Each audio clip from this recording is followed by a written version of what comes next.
샬롬 샬롬 샬롬 샬롬 샬롬.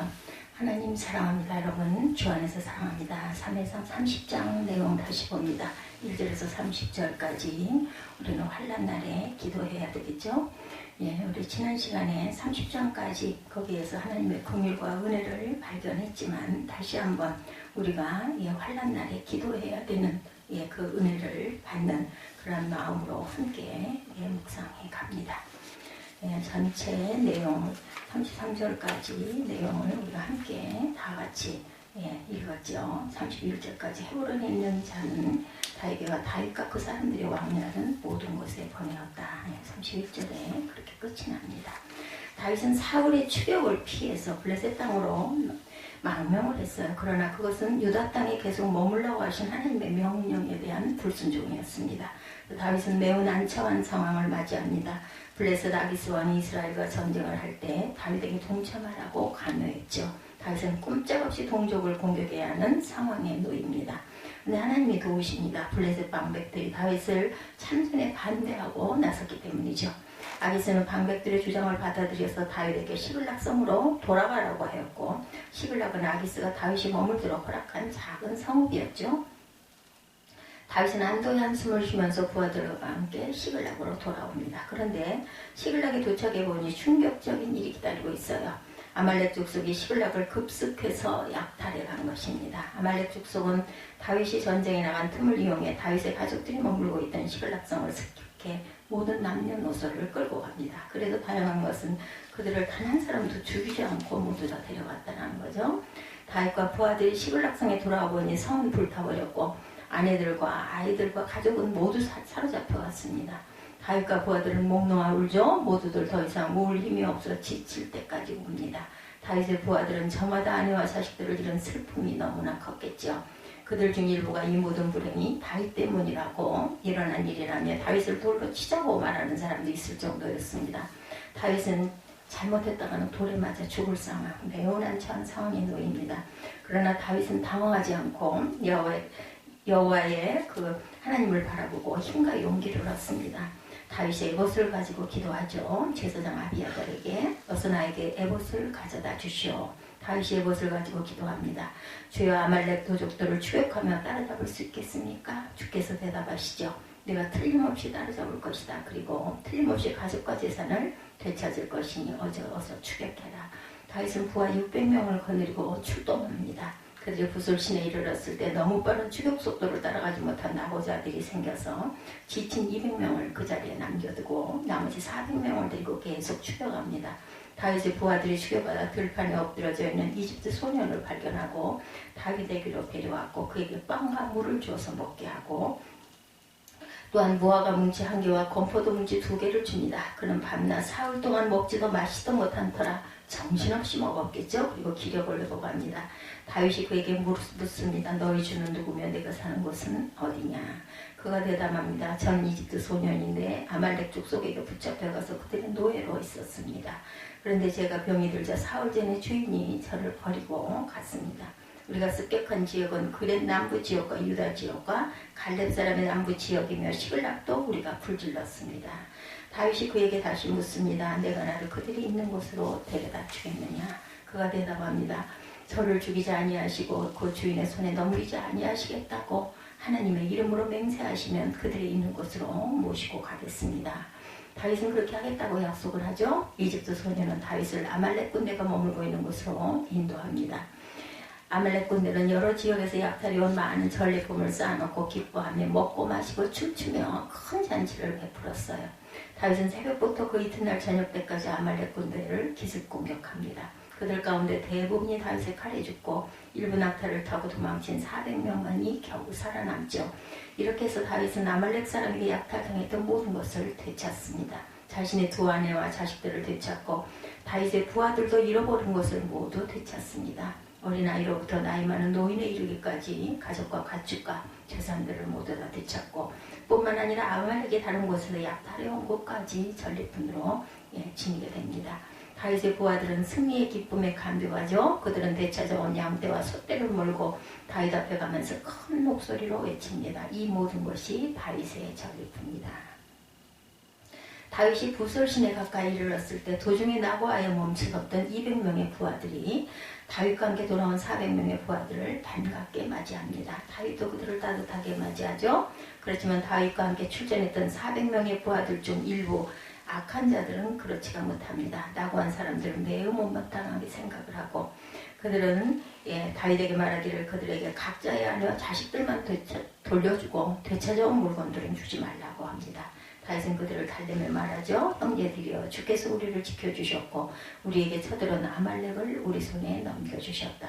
주께서 우리에게 선물로 주신 것인데 그것을 가지고 형제들에게 그렇게 해서는 안 된다. 또한 너희들의 말을 받아들일 사람은 아무도 없다. 전쟁에 나갔던 사람들의 몫이나 남아서 물건을 지킨 사람의 몫이나 똑같아야 한다. 똑같은 몫으로 나눠야 한다.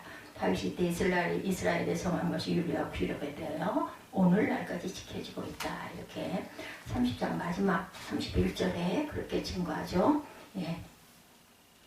다윗이 이때 이스라엘에서 성한 것이 율례와 규례가 되어서 지켜집니다. 시글락으로 돌아온 다윗은 전리품 가운데 얼마를 떼어 그의 친구들 곧 유다의 장로들에게 보내죠. 그리고 이것은 야훼 원수들에게 빼앗은 전리품 가운데 선물을 보내는 것이다 라고 전합니다.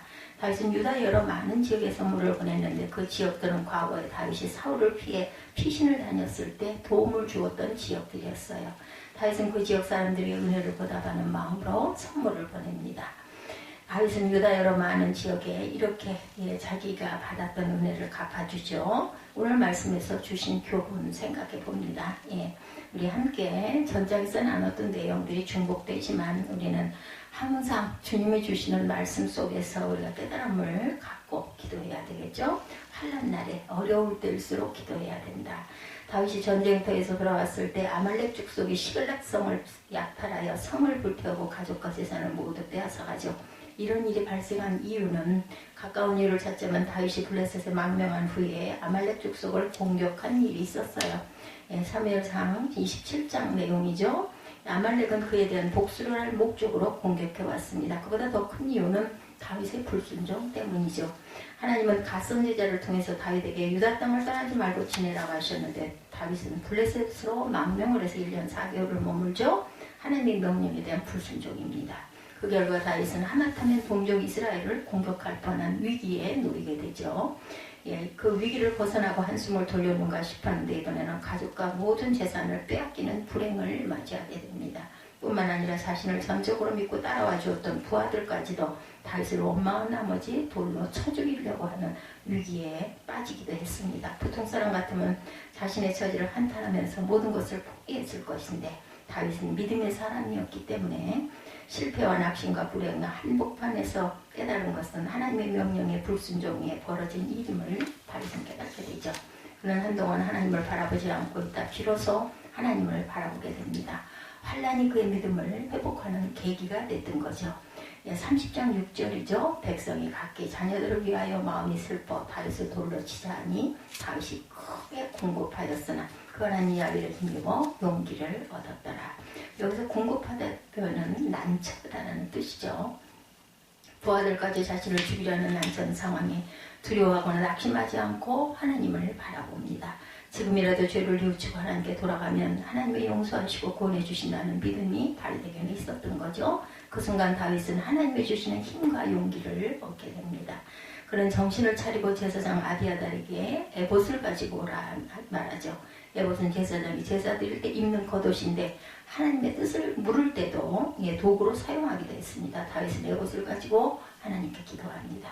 우리도 다윗처럼 하나님의 말씀을 벗어나 내 뜻대로 잘못된 길로 갈 수 있습니다. 그 결과 불행과 실망에 빠질 수가 있죠. 낙담할 때가 있습니다. 아주 암담한 정말 이제는 아무런 희망이 없다는 절망에 빠질 때가 있습니다. 내가 믿고 의지하고 잘 지냈던 사람이 갑자기 등을 돌리고 배신을 할 수도 있습니다. 그럴 때 우리는 한탄하고 포기해야 할 것일까? 아니죠. 다윗처럼 실패의 자리에서 하나님을 바라볼 줄 알아야 합니다. 하나님께 돌아가면 하나님이 용서하시고 회복시켜 주시고 구원해 주실 것이라는 믿음을 가져야 되겠죠. 이사야 55장 7절입니다. 악인은 그 길을 불의한 자는 그 생각을 버리고 여호와께로 돌아오라. 그리하면 그가 긍휼히 여기시리라. 우리 하나님께로 나오라. 그가 너를 널리 용서하시리라. 다시 환난을 통해 자신의 잘못을 깨달고 하나님께 온전히 돌아갑니다. 그리고 기도하죠. 하나님은 기다렸다는 듯이 다윗의 기도에 응답해 주십니다. 8절이었죠. 30장 8절. 내가 이 군대를 쫓아가면 미치겠나이까? 여호와께서 대답하시되 쫓아가는 내가 반드시 미치고 정령도로 찾으리라. 다윗은 아말렉을 추격하여 잃었던 가족들과 재산을 결국 다 되찾죠. 뿐만 아니라 아말렉이 다른 지역에서 약탈해온 전리품까지 차지함으로 소유가 훨씬 더 많아집니다. 그러므로 우리도 환난을 당했을 때 실패와 좌절과 낭만 가운데 있을 때 주저앉지 말고 하나님을 온전히 바라볼 줄 알아야 되겠다. 그리고 하나님께 기도해야 되죠. 그러면 하나님께서 용서하시고 회복시켜 주시고 구원해 주실 것이라는 것. 시편 50편 15절입니다. 환난 날에 나를 부르라. 내가 너를 건지리니 내가 너를 영화롭게 하리로다. 환난 날에 하나님께 지은 죄가 있다면 회개하고 하나님과의 교제를 회복하기를 바랍니다. 그리고 환난에서 벗어나게 해달라고 기도하시기 바랍니다. 그러면 하나님의 용서와 회복을 다윗에게 주셨던 용서와 회복을 저와 여러분에게도 반드시 주실 줄 믿습니다. 두 번째, 이웃을 내 몸과 같이 사랑해라. 다윗이 하나님의 응답을 받고 아말렉 군대를 즉시 추격하죠. 그 마음과 발걸음이 얼마나 다급했겠습니까? 자기 아내 두 아내도 붙잡혀갔죠. 아이들과. 근데 가는 도중에 한 손이 엎어져 있는 것을 발견하고 걸음을 멈추고 그 소녀에게 음식과 물을 주어서 기력을 회복시켜줍니다. 한시가 바쁜 그들이 죽어가는 행인 때문에 추격을 멈춘다는 것은 쉬운 일이 아닙니다. 그럼에도 그들은 한 사람의 생명의 소중함을 잊지 않았던 거죠. 게다가는 유대인도 아니고 이방인이었습니다. 그 소년이 기력을 회복한 후에 다윗이 소년에게 묻습니다. 너는 누구에게 속한 사람이냐? 어디서 왔으며 어디로 가느냐? 소년은 자신이 이집트 사람인데 아말렉 족속에 붙잡혀 노예로 지냈으며 그들에게 끌려다니다 병이 들자 3일 전에 버려졌다. 이렇게 설명합니다. 소년은 그동안 아말렉 군대가 어느 지역을 공격해 약탈하고 다녔는지를 소상하게 알려주죠. 다윗은 소년에게 아말렉 군대가 지금 어디 있는지 안내해달라고 부탁하였고 소년은 은혜에 보답하라고 다윗을 인도해주죠. 그 결과 다윗은 아말렉 군대의 주둔지를 알게 되고 습격 작전을 벌여 아말렉 군대를 완전히 격퇴하게 되죠. 다윗이 잃었던 가족과 재산을 되찾을 수 있었던 것은 전적인 하나님의 도우심입니다. 그런데 그 과정에서 다윗이 만일 길에 엎드려 있던 이집트 소년을 무시하고 지나쳤다면 어떻게 됐을까? 과연 하나님이 다윗을 도우셨을까요? 여러분들, 다윗은 귀중한 생명을 지나친 잘못 때문에 또 다른 고난을 겪어야 했을 것입니다.